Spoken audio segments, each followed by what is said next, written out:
자, 우리 친구들 한 주간 잘 지냈지요? 자, 우리 옆에 친구들하고 이렇게 축복의 인사 나눕시다. 하나님은 너를 결코 포기하지 않아 끝까지 사랑하셔. 자, 다 외우기 어렵죠? 우리 끝에만 따라해봅시다. 끝까지 사랑하셔. 자, 우리 옆에 친구들 축복하면서 얘기해주자. 끝까지 사랑하셔.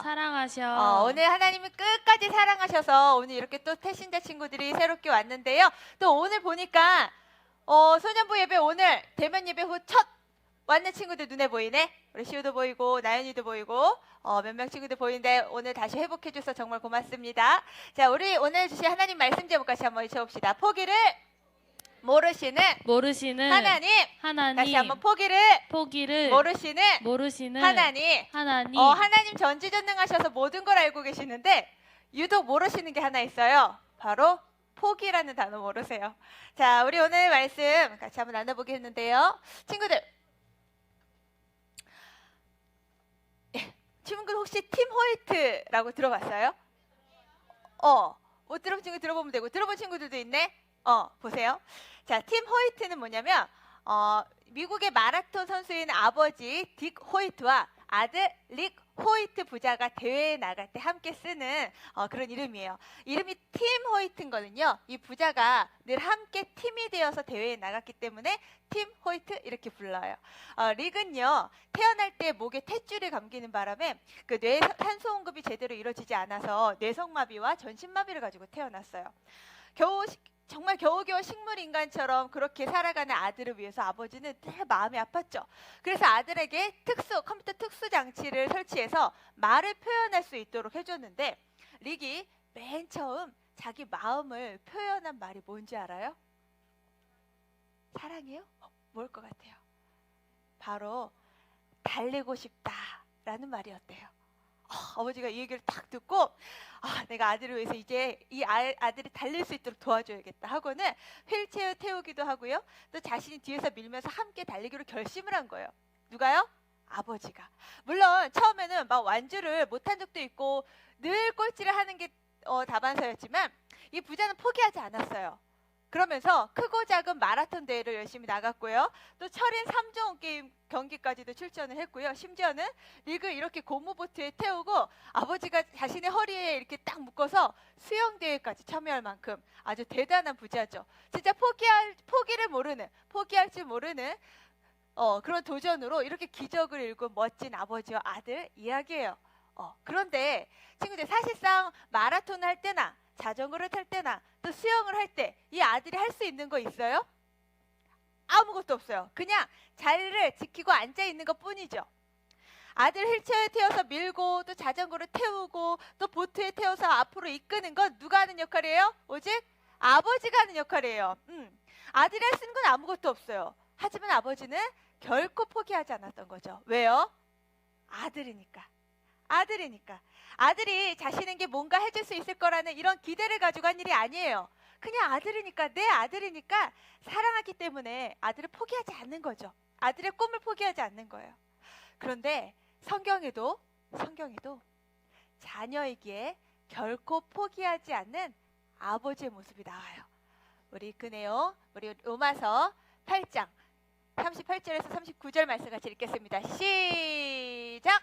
내가 확신하노니 사망이나 생명이나 천사들이나 권세자들이나 현재일이나 장래일이나 능력이나 높음이나 깊음이나 다른 어떤 피조물이라도 우리를 우리 주 그리스도 예수 안에 있는 하나님의 사랑에서 끊을 수 없으리라. 아멘. 자, 하나님의 사랑에서 뭐 할 수 없다고요? 끊을 수 없대요. 하나님은 우리가 하나님의 백성이고 자녀이기 때문에 우리를 포기하지 않고 사랑하세요. 그 사랑이 얼마나 위대한 것인지 세상 그 어떤 그 무엇도 하나님과 우리의 사이를 끊을 수 있는 게 없대요. 그러니까 하나님이 우리를 포기할 수 있도록 만드는 것은 아무것도 없다는 얘기인 거예요. 그런데 오늘 그 사랑의 하나님께서요, 이스라엘 백성들을 향해서 아주 무서운 말씀을 하세요. 마치 우리가 잘못한 행동을 했을 때 우리를 바른 길로 인도하시기 위해서 매를 드시는 부모님처럼 그런 무서운 말씀하시는데, 우리 본문 12절 말씀을 우리 5학년 친구들이 한번 읽어봅시다. 시작. 그러므로 이스라엘아 내가 이와 같이 내게 행하리라. 내가 이것을 내게 행하리니 이스라엘아 내 하나님 만나기를 준비하라. 자, 하나님 뭐라고 말씀하세요? 누굴 만나기를 준비하래요? 누굴 만나기를 준비하래요? 6학년 친구들 누굴 만나기를 준비하래요? 하나님. 하나님. 근데요, 여기서 하나님을 만나게 준비하라는 건 마치 대통령이 오면 와, 우리 경산중앙교회 대통령이 온대. 문재인 대통령이 온대 하면서 막 흥분하면서 어떤 옷을 입지? 진짜 제일 멋진 옷을 입고 준비해야겠다. 뭐 이런 분위기가 아니에요. 이런 분위기가 절대 아니야. 이 말씀은요, 사실 아주 무서운 경고의 말씀이에요. 뭐냐면, 너 엄마가 그 일 하지 말라고 했지? 근데 그것을 끝내 어기고 했으니 너 매 맞을 준비해. 지금 그 얘기하는 거예요. 우리가 앞서 살펴봤지만 하나님은 이스라엘 백성들의 죄악을 보시고 선지자들 통해 여호와께 돌아오라 계속 말씀하셨어요. 그죠? 근데 백성들은 이것을 무시했어요. 아주 싹 무시했어요. 그래서 하나님이 이제 매를 드신다고 너희 이제 각오 단단히 해 라고 하시는 말씀이에요. 그걸 나 만날 준비해라. 지금 그 얘기 하고 계시는 거죠. 근데 참 재밌죠? 이상하죠? 수차례 경고하셨어요. 이제는 그 옐로 카드가 아니라 이미 레드 카드야, 레드 카드. 그냥 심판하셔도 되잖아요. 근데 왜 너 매 맞을 준비해 라고 왜 또 한번 경고하시냐고요. 그렇지. 어떻게든 매 맞기 전에 돌아오기 원하시는 하나님 아버지의 마음이 있으신 거예요. 그런데도 기어이 매를 들어야만 돌이키는 이 어리석은 이스라엘 백성들을 하나님은 포기하실 수가 없는 거예요. 이렇게 자녀이기에 포기할 수 없는 그 사랑으로 다가오신 하나님께서요, 오늘 이스라엘 백성들에게 강력하게 요구하시는 것이 있어요. 그 말씀을 우리가 함께 살펴보고 진짜 나를 포기하지 않는 하나님의 사랑의 음성도 들을 수 있는 우리 소년부 친구들 되길 축복합니다. 아멘. 자, 첫 번째, 자녀에게 포기할 줄 모르는 사랑의 하나님께서 우리에게 강력히 요구하시는 것. 첫 번째, 전사님 따라해 봅시다. 하나님을 찾으라. 다시 한번 하나님을 찾으라. 자, 우리 다 같이 5장 4절의 말씀을 함께 읽겠습니다. 우리 6학년 친구들이 읽어봅시다. 시작. 여호와께서 이스라엘 족속에게 이와 같이 말씀하시기를 너희는 나를 찾으라. 그리하면 살리라. 자, 여기서 나를 찾으라는 말씀, 누구를 찾으라는 거예요? 하나님이죠. 그런데 이때 하나님을 찾는다는 건요, 단순히 야, 너 교회 열심히 다녀, 너 교회 열심히 나와, 뭐 이런 의미가 아니에요. 아모스 선지자 시대는요, 지난번 우리가 살펴본 호세아 선지자 시절하고 같아요. 북이스라엘 여로보암 2세, 이 북이스라엘 여로보암 2세가 다스리던 때인데, 이때 북이스라엘은요, 다윗과 솔로몬 시대의 영토를 회복하고 확장한 아주 엄청난 왕이었어요. 그러니까 빼앗겼던 땅을 확장하고 회복하니 얼마나 나라가 잘 살았겠어요? 그래서 이렇게 아주 부유한 나라의 그런 시대였다는 거예요. 근데 이 모든 건 이 여로보암 왕이, 북이스라엘 왕이 하나님을 잘 섬기고 사랑해서 이루어진 일이 아니었어요. 그저 이 북이스라엘이 잘 사는 건 그저 하나님 은혜였어요. 하나님의 은혜인데, 그럼에도 불구하고 북이스라엘은 여전히 하나님 보시기에 죄를 지으며 살아갔던 거죠. 우리 그 죄 어떤 죄인지 지금까지 계속 살펴봤죠. 무슨 죄였어요? 우상, 숭, 배. 맞아요. 근데 오히려 하나님은요, 이들이 정말 하나님을 예배한다고 제사 드린다고 엄청난 열정을 보여야 되는데, 근데 하나님이 이 이스라엘 백성들에게 하시는 말씀이 너희들 나 찾아, 이런 이상한 말씀하시는 거예요. 얘들아, 맨날 하나님을 예배한다고 제사 드린다고 열정을 내는 이 이스라엘 백성들한테 너희들 하나님을 찾아라, 이게 도대체 무슨 말이에요? 맨날 썼잖아. 너희들 하나님 만나라, 지금 하나님 이렇게 경고하고 계세요. 이게 도대체 무슨 말일까요? 그 얘기는요, 하나님은 너희가 제사 드리려고 그토록 열심히 베델, 길갈, 브엘세베 이런 곳을 가는데 그런 곳 가지 마 하시는 거예요. 사실 얘들아, 베델, 브엘세바 이런 길갈은요, 과거 이스라엘 그 조상들이요, 믿음의 조상들이 하나님을 뜨겁게 만났던 예배의 장소거든요. 근데 그 예배의 장소가 이제는 이 사람들에게 마치 그 주문 외우듯이 마치 그것 자체가 우상이 돼버리는 거야. 그곳에서 하나님 만나는 것 자체가 목적이 아니라 야 여기 가면 좋은 일 일어난다 이런 형태로 바뀌어버린 거지. 그러니 하나님이 이들이 아무리 열정적으로 열심히 제사를 드린다 한들 마음 없는 예배 너무 싫다시는 거예요. 하나님이 이렇게 형식적인 예배, 더 많은 종교의식, 하나님을 말로만 사랑한다 그러고 행함으로는 전혀 사랑하지 않는 이런 거짓 예배 이제 안 받으시겠다는 거예요. 그러니까 오늘 같은 경우는 이런 거죠. 나 주일 예배 드렸으니 나 할 일 다 했어. 그러니 하나님 나에게 복을 주시는 게 당연하지? 이런 착각하지 말라는 거예요. 그러니까 나 주일 예배 다 드렸거든? 그리고 일주일은 내 마음대로 살아. 이거 하나님이 온전히 받으신 예배 아니라는 거죠. 근데 도대체 하나님이 이스라엘에게 원하시는 게 뭘까요? 도대체 하나님이 이스라엘에게 원하시는 게 뭐길래 하나님을 찾으라고 그렇게 애타게 외치시는 걸까요? 하나님을 찾는다는 거, 진짜 하나님을 찾는 게 뭔지 알아요? 그거는 하나님이 내게 원하시는 게 뭔지를 알고 그 뜻대로 행하는 삶을 살아가는 것이 진짜 하나님을 찾는 거예요. 그리고 하나님을 뜨겁게 사랑하는 것처럼 내 이웃도 사랑하는 삶을 살아내는 거, 그게 정말 하나님을 찾는 삶인 거죠. 전사님이 이번 2주 전인가? 2주 전에요. 와, 뉴스를 보다가 너무 막 가슴이 훈훈해지고 맨날 막 이렇게 코로나 때문에 어두운 뉴스 내용거리만 보다가 너무 훈훈하고 따뜻한 이야기를 보게 돼서 우리 친구들께 꼭 소개해주고 싶었는데요. 불과 2주 전에 본 뉴스예요.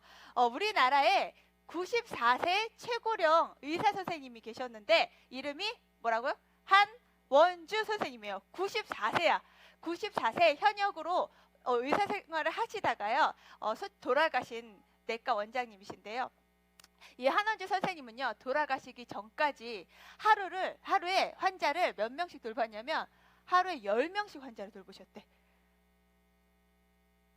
다 놀래네. 이 94세, 너희들 94세 할머니 보기나 해봤어요? 요즘 이 94세 할머니 의사 선생님이 돌아가시기 직전까지 하루에 10명의 환자를 돌보셨다니까? 와, 해야 되는 거 아니야? 너희들 너무 마음이 메말라 있는 거 아니야 지금? 아무튼 이런 의사 선생님이신데 지난 9월에요. 지금이 10월 마지막 주지. 지난 9월이야. 지난 9월에 이제 노안으로 이제 병원에 입원하셨다가요. 이제 생애 마지막 일주일을 그동안 이제 자신이 계속 봉사하셨던 그 병원에서 마지막 일주일을 보내시다가 돌아가셨대요. 그게 불과 2주 전이야. 근데 이 한원주 선생님은요, 나이가 많은 환자들, 그러니까 요양병원에서 근무를 하셨거든요. 나머지 이제 80세 이후부터는 그 요양병원에 그 나이 많으신 같은 비슷한 연배의 할아버지 할머니들 많았을 거 아니야, 그죠? 그래서 그 이제 곧 천국 갈 날 이제 돌아가시라를 기다리시는 그런 할머니 할아버지들을 위해서 지난주 우리가 살펴봤었던 그 부활에서 살펴봤었던 천정은 자매 그분처럼 복음을 전하고 또 위로해주고 또 공감해주고 이렇게 마음만 따뜻하게 몸만 치료해주는 것이 아니라 마음까지도 위로해주고 따뜻하게 해주는 그런 열정과 헌신으로 돌아가시기 직전까지 그렇게 환자들을 돌보셨다는 거예요. 그 나이가 몇이라고? 94세.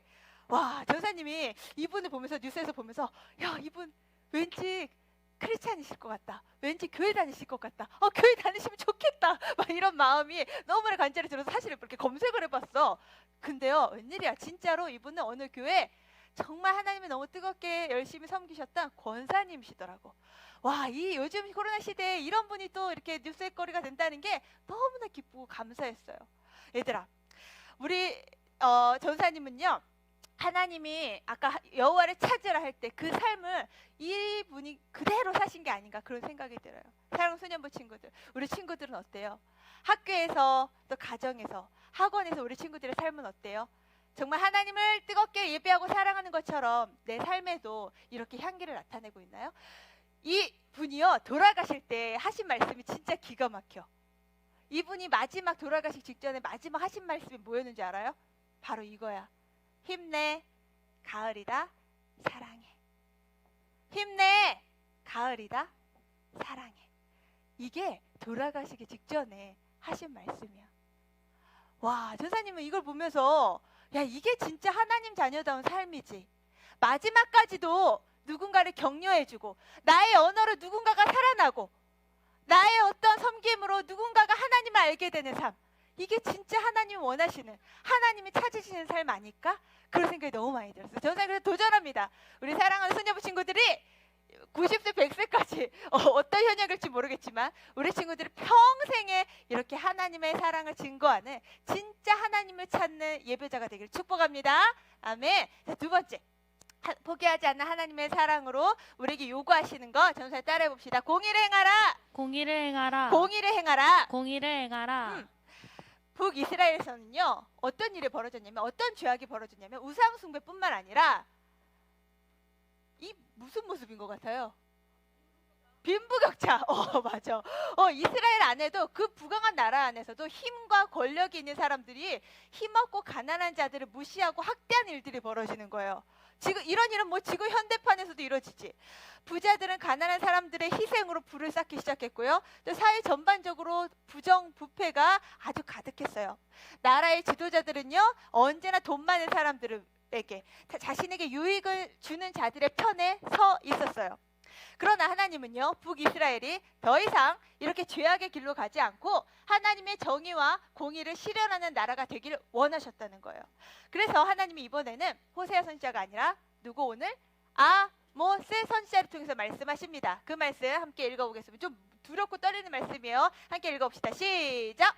정의를 쓴 쑥으로 바꾸며 공의를 땅에 던지는 자들아, 묘성과 삼성을 만드시며 사망의 그늘을 아침으로 바꾸시고 낮을 어두운 밤으로 바꾸시며 바닷물을 불러 지면에 쏟으시는 이를 찾으라. 그의 이름은 여호와시니라. 아멘. 우리 끝에도 봤지만 이를 찾으라. 그의 이름은 누구라고요? 여호와시니라. 마찬가지로 하나님을 찾으래요. 근데 그 앞에 지금 이스라엘이 뭘 잘못하고 있는지 하나님 정확하게 지금 진단하고 계시고 말씀하시는데요. 정의를 뭘로 바꿨대? 쓴 쑥으로 바꾸고 공의를 땅에 던졌대. 이 무슨 말이에요? 이스라엘에 지금 정의와 공의가 있다는 거야, 없다는 거야? 다 버렸다는 거야. 하나님이 원하시는 삶을 다 버렸다는 거야. 얘들아, 정의가 뭐예요? 정의. 많이 들어보긴 했지. 정의. 정의롭게 살아야 돼. 막 이런 얘기 많이 하잖아, 너희들. 그죠? 정의가 뭐야, 근데? 정의가 정의야? 정의는요, 법에 따라서 공정하게 판단하는 것을 정의라고 말해요. 그러면 공의는 뭘까? 공의. 공공의 의. 좀 비슷해.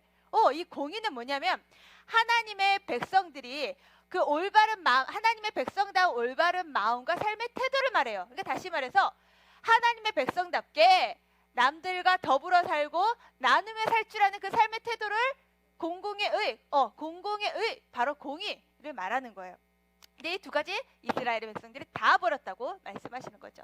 자, 하나님이요, 이스라엘 백성들에게 향해 지금 뭘 강력하게 책망하고 계신 거예요? 하나님을 열정적으로 섬긴다는 너희들아, 그런데 너희의 삶은 내가 원하는 삶하고 완전히 다르구나 라고 아모스 선지자를 통해서 지금 외치고 계시는 거예요. 너희들의 삶은 완전히 이기적인 삶으로 가득 차 있구나. 지금 이렇게 하나님이 강력하게 말씀하고 계시는 거죠. 당시 이스라엘 백성들은 나와 내 가족의 이익이라면 다른 사람이 어찌 됐든지 말든지 내 가족만, 나만 편하면 됐어. 나만 잘 먹고 잘 살면 됐어. 그러니 다른 사람이 굶주려도 상관없는 거야. 나만 잘 먹으면 돼. 다른 사람이 상처받고 괴로워도 괜찮아. 나만 편하면 돼. 이런 상태였다는 거예요. 얘들아, 이게 말이 돼요? 하나님 나라, 하나님 백성들이요. 그러니 하나님이 이 모습을 보시고 이건 하나님을 믿는 것도 아니고 하나님의 자녀다운 삶도 아니다 라고 강력하게 지금 호소하고 계시는 거예요. 하나님 이렇게 정의와 공의를 버린 이스라엘 탓하시면서요, 또다시 하나님을 찾으라고 말씀하시는 거죠. 계속 얘기하지만 하나님을 찾는다는 건 그분의 뜻대로 살아가는 것, 이 삶이 동반되어지는 것이라는 거 말씀드렸어요. 자, 우리 친구들, 이분 누구일까요? 전세 몇 번 한 번씩 보여줬었는데 이분 누구일까요? 오바마? 누구? 그렇지. 마틴 루터 킹. 좀 따라해보자. 마틴 루터 킹. 야, 얘들아, 역사상 이분을 모르면 안 돼요. 알겠지? 마틴 루터 킹 목사님인데 이분이 살던 그 시대 미국 상황은 어땠냐면, 지금도 미국의 인종차별이 되게 심하죠?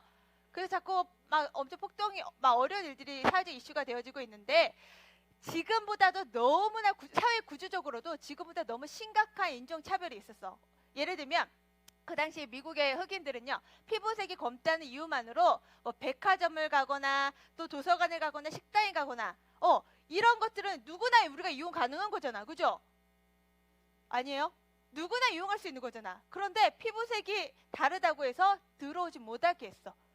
그러니까 도서관에서 책을 빌려보고 싶어도 빌려볼 수 없는 거야. 이런 불이익을 당했던 그런 시절이 바로 마틴 루터 킹 목사님이 사시던 시대예요. 근데 심지어 버스를 탈 때도 있잖아요. 흑인석, 백인석 이렇게 따로 나뉘어져 있어.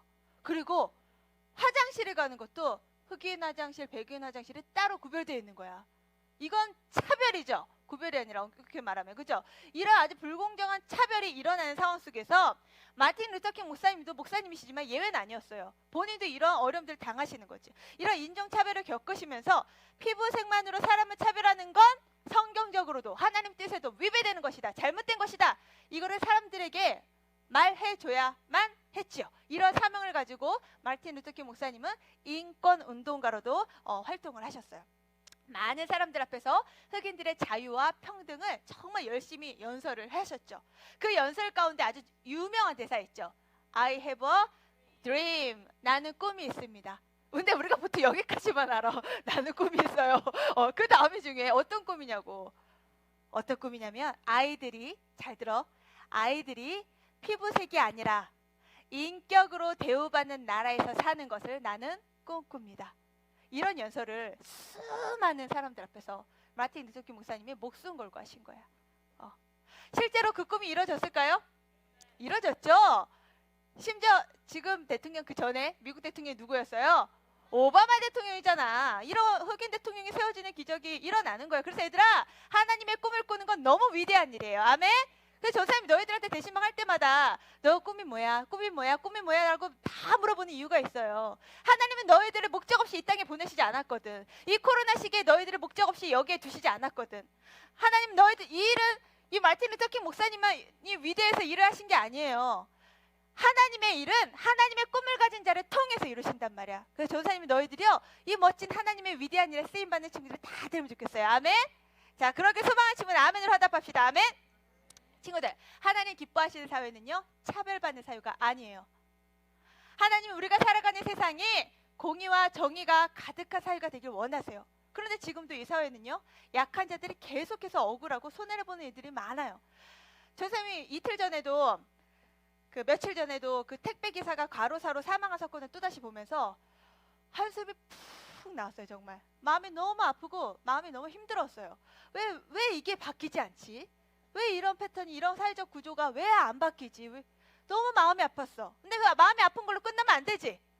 우리 사명자니까 하나님, 이 땅에 하나님의 정의와 공의가 세워지게 해주세요. 기도해야죠. 그죠? 전사님은 정말 우리나라가, 우리 친구들 현장에 있는 모든 것이 이 하나님의 공의가 가득 찬 그곳 되기를 축복합니다. 자, 근데 얘들아, 너희들 학교 생활은 어때요?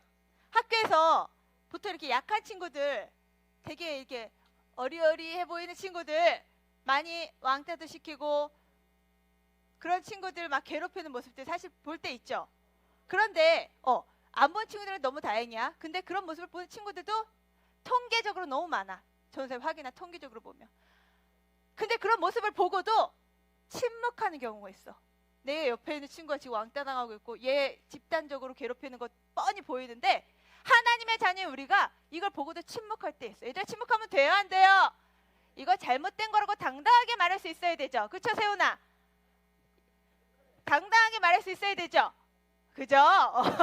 얘들아, 혹시 반에서 정말 친구랑 잘 어울리지 못하고 혼자 외롭게 있는 친구들이 있다면 내가 먼저 다가가서 손 내밀어 줄 수 있는 그런 크리스찬 되길 바래. 너희들이 바로, 이게 바로 세상의 소금과 빛이지. 그죠?